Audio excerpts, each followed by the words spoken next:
Sa unang pagkakataon matapos ang ilang dekada, muling binuhat ng isang Santo Papa ang malaking krus para sa Via Crucis o Way of the Cross sa Roma.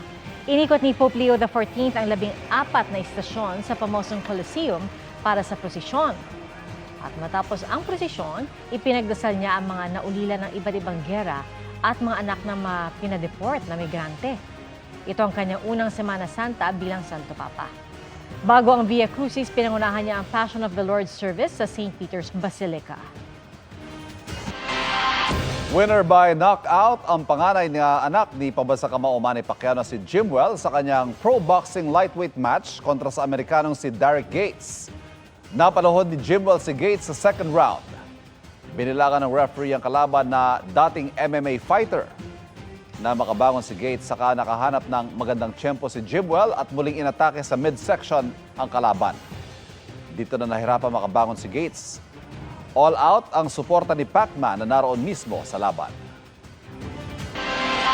Pinabulaanan ng Department of Health ang mga kumakalat na posts sa umano'y emergency lockdown bunsod ng COVID-19 cicada variant. Git ng DOH, walang dahilan para mabahala o mag-anunsyo ng lockdown dahil nananatiling ligtas ang bansa sa naturang variant. Nakiusap din ng DOH na wag nang i-share ang maling impormasyong nagkalat na sa social media. Nauna nang sinabi ng DOH na walang nadidetect na COVID-19 cicada strain sa Pilipinas. At ayon sa US Centers for Disease Control and Prevention, may mga naiulat ng kaso ng strain sa 23 bansa. Base sa datos ng World Health Organization, nagmula raw ito sa Omicron variant na kumalat noong 2021.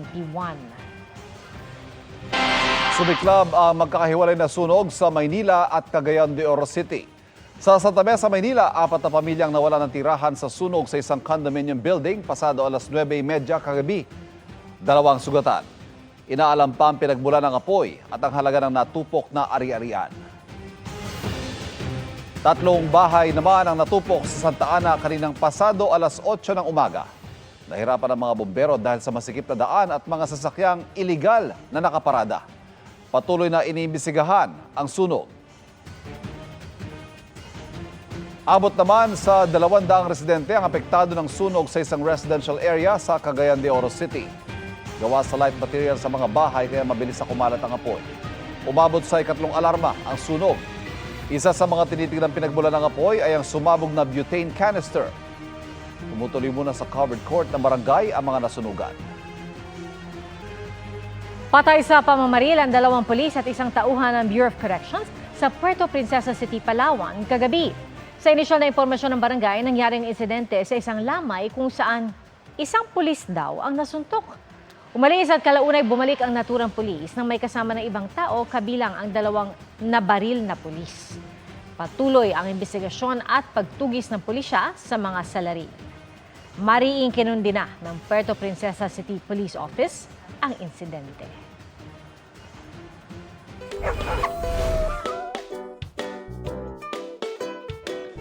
Pati mga alagang hayop, delikado rin sa matinding init. Kaya dumidiskarte rin ang fur parents para guminhawa ang pakiramdam ng kanilang fur babies.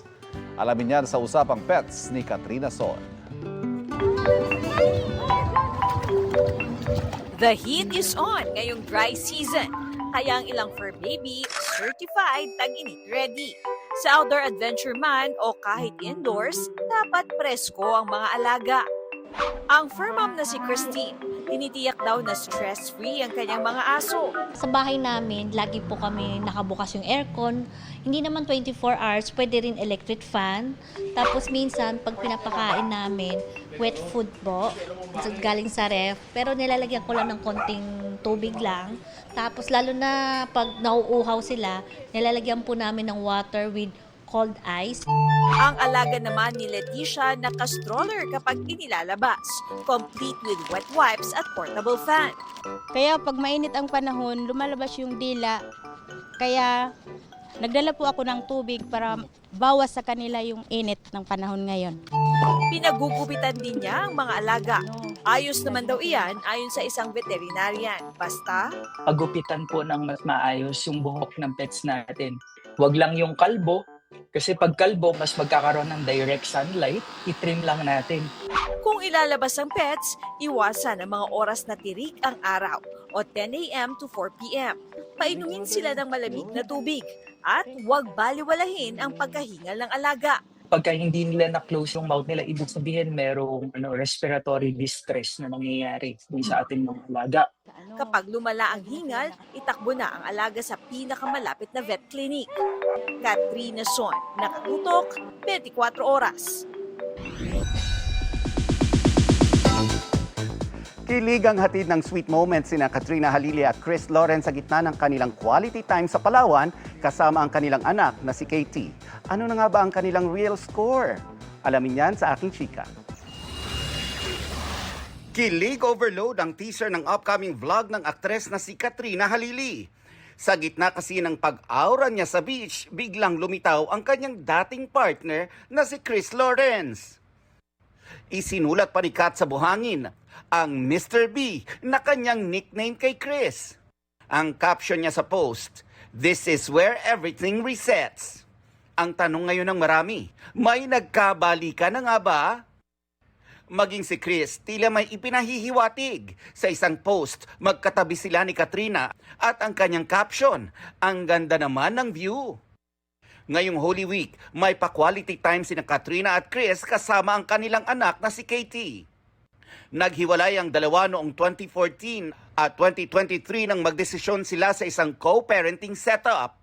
At ngayong taon ay naging mas maayos ang kanilang relationship ni Chris. Sa kabila ng sweet moments nila sa kanilang bakasyon, wala pang pahayag sina Katrina at Chris kung ano na nga ang real score sa kanilang dalawa. Pero sa isang recent interview early this March, ikinwento ni Katrina na hindi niya priority ang love sa ngayon. Natutunan ko ngayon, hindi ko kailangan hanapin yung love sa, alam mo yun, sa partner, ganyan. Yung love, mahanap mo yun sa sarili mo pag at peace ka, 'di ba? So, masaya ka sa buhay mo. Hindi kailangan sa ibang tao. And positivity, 'di ba? Kailangan natin mag-attract. Love attraction. And that's my chika this Black Saturday. Ako po si Nelson Canlas. Pia, Ivan. Thank you, Nelson.